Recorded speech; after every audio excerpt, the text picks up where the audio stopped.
Bismillahirrahmanirrahim. Assalamu alaikum dear students. Today my lecture is on Morira's theorem. State and prove Morira's theorem. Statement. Let fz be a continuous in simply connected domain D such that function की जो integration है along C 0 के बराबर है where C is a closed curve in D then function is analytic in D. हमने एक theorem proof किया था काशे फंडामेंटल थ्योरम, काशे गोशर थ्योरम। उसमें यह था कि अगर फंक्शन आपके पास किसी भी डोमेन डी के अंदर एनालिटिक है और उसके अंदर एक क्लोज कर्व सी है तो फंक्शन उस सी के ऊपर भी एनालिटिक है तो देन हमारे पास उस फंक्शन की उस सी के लॉन्ग इंटीग्रेशन ज़ीरो होती है। तो ये जो मोरिराज थ्योरम है ये काशे फंडामेंटल थ्योरम का कन्वर्स है, क्योंकि वहाँ हमारे पास था कि फंक्शन अगर एनालिटिक है जिस डोमेन में जिस सी के ऊपर और देन उसके अलॉन्ग उस फंक्शन की इंटीग्रेशन ज़ीरो होती है। यहाँ उसके कन्वर्स में दिया हुआ है कि अगर फंक्शन भी कंटिन्यूस है सिंपली कनेक्टेड डोमेन में और उसकी इंटीग्रेशन ज़ीरो है तो देन आपने ये साबित करना है कि फंक्शन एनालिटिक है। तो प्रूफ में हम क्या करते हैं, let A B fix point and Z be any point in D, यानी हम एक पॉइंट सी के ऊपर एक फिक्स ले लेते हैं और एक हम एनी पॉइंट जो मूविंग पॉइंट है वो z ले लेते हैं उस d में।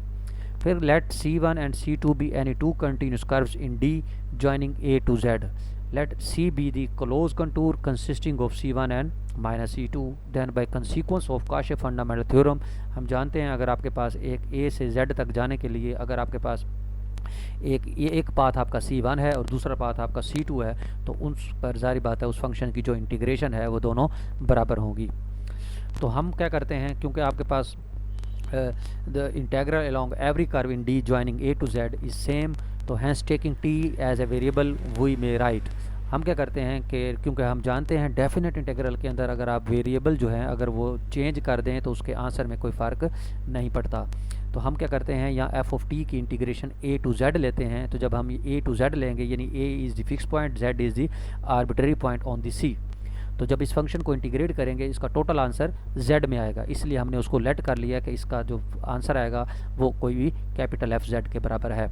तो अगर z इस डोमेन के अंदर है तो उसका आर्बिट्ररी पॉइंट यानी एनी पॉइंट उसके नेबरहुड में जो होगा वो z प्लस h होगा, तो वो भी उस d के अंदर ही होगा। तो देन जहाँ जहाँ z है वहाँ आप z प्लस h पुट कर दें तो ये बन जाएगा a to z plus h f of t dt।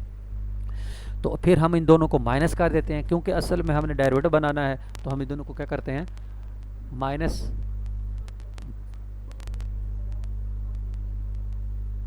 हम इन दोनों को माइनस कर देंगे तो f of z plus h minus F Z को माइनस करते हैं क्योंकि हमने डेरिवेटिव एफ प्राइम बनाना है, क्योंकि जिसको एनालिटिक साबित करना होता है तो इसका मतलब है हम उसका डिफरेंशिएशन में तो उसका डेरिवेटिव साबित करेंगे उस पॉइंट के ऊपर। अगर वो उसका डेरिवेटिव एग्जिस्ट कर गया तो वो फंक्शन तमाम पॉइंट्स पर डिफरेंशिएबल हो जाएगा और वो एनालिटिक हो जाएगा। तो उस लिए हम क्या करते हैं, हमने डेरिवेटिव का उसकी डेफिनेशन बनानी है तो हम एफ जेड प्लस एच में से एफ जेड को माइनस करेंगे। तो ए टू जेड प्लस एच की जो इंटीग्रेशन है उसमें से हम ए टू जेड की इंटीग्रेशन माइनस करेंगे।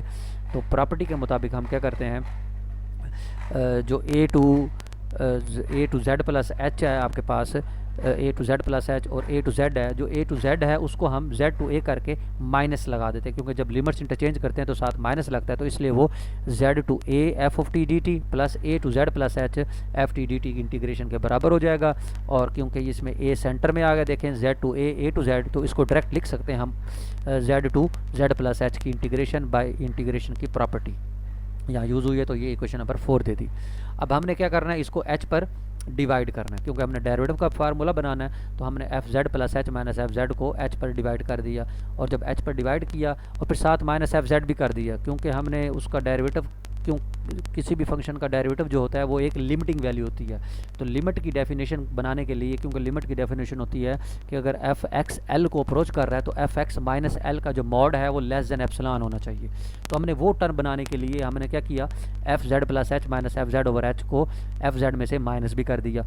तो 1 ओवर एच और F Z plus H minus F Z की value integration Z to Z plus H T और माइनस एफ जेड। तो एफ जेड में क्योंकि इधर एच 1 ओवर एच है तो उधर भी 1 ओवर एच बनाने के लिए हमने एच से मल्टीप्लाई और एच से डिवाइड कर दिया।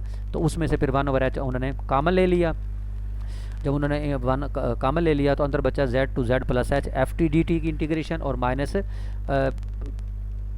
एच बचेगा, सिर्फ एच, तो उस एच को हम लिख सकते हैं Z to Z plus H, क्योंकि जेड से जेड प्लस एच तक की जो लेंथ है वो आपके पास वो जो लेंथ है वो एच मीन जेड से जेड प्लस एच की जो लेंथ है वो एच है, और उस एच को हम लिख सकते हैं Z to Z plus H की इंटीग्रेशन इनटू डी टी। जब यहाँ फंडामेंटल थ्योरम लगाएंगे तो आपके पास एच ही बचेगा। तो इसमें से देखें आप इंटेग्रल साइन कॉमन ले लें, Z to Z plus H F T minus F Z बच जाएगा। इसे क्वेश्चन 5 दे दें। अब क्योंकि गिवन स्टेटमेंट के मुताबिक हमें गिवन है कि एफ जेड जो है वो कंटिन्यूस है, अगर कंटिन्यूस है तो कंटिन्यूस की डेफिनेशन के मुताबिक F T minus F Z का मोड जो है वो लेस देन एप्सिलॉन होगा, और टी माइनस जेड का जो मोड है वो लेस देन डेल्टा होगा। तो हम क्या करते हैं, जब ये वैल्यूज़ उसके अंदर पुट करेंगे, जब उसका हम मॉड लेंगे तो हम क्या करते हैं F Z plus H minus F Z over H minus F Z का मोड ले लेते हैं। तो दोनों तरफ जब मोड लिया तो 1 ओवर एच का मोड अलग हो गया, और इंटीग्रेशन के मोड जब अंदर जाएगा तो वो लेस देन आर इक्वल आ जाएगा बाय ट्राइंगल इनइक्वालिटी। तो 1 ओवर एच का मोड अलग हो गया, F T minus F Z का मोड लेस देन एप्सिलॉन है, वो एप्सिलॉन पुट कर दिया तो अंदर डी टी बचा, और D T Z to Z plus H की जो इंटीग्रेशन है वो एच के बराबर है, तो एच एच से कैंसिल, और आपके पास सिर्फ इसका मोड लेस देन एप्सिलॉन आ गया, और एप्सिलॉन आर्बिट्रेरी है। तो यहाँ से साबित हुआ F Z plus H minus F Z over H minus F Z का मोड जो है अगर लेस देन एप्सिलॉन हो गया तो इसका मतलब है F Z plus H minus F Z over H की जो लिमिट है वो आपके पास एफ जेड है, और उसकी जो लिमिट है वो आपके पास एफ प्राइम बनता है। इसका मतलब है कैपिटल एफ प्राइम जेड बराबर हो गया एफ जेड के, यानी यहाँ एफ प्राइम लिखा हुआ है, यहाँ उन्होंने एफ जेड करना है, तो एफ प्राइम जेड बराबर हो गया एफ जेड के, और for all Z belongs to D. तो यहाँ से पता लगा कि एफ जो है वो डिफरेंशिएबल है at every point in D, तो hence F Z is analytic. तो इसका मतलब है अगर एफ का डेरिवेटिव एग्जिस्ट कर गया तो इसका मतलब है कैपिटल एफ जो है वो एनालिटिक है। और हम ये भी एक रिजल्ट जानते हैं कि एनालिटिक फंक्शन का जो डेरिवेटिव होता है वो एनालिटिक ही होता है, इसलिए अगर एफ प्राइम का जो डेरिवेटिव है अगर वो स्मॉल एफ जेड के बराबर है तो इसका मतलब है एफ जो है वो एनालिटिक हो गया इन डी में, तो which is called Morera theorem. तो this theorem is the converse of Cauchy fundamental theorem. ये मैं थ्योरम के शुरू में बता चुका हूँ आपको। Thank you very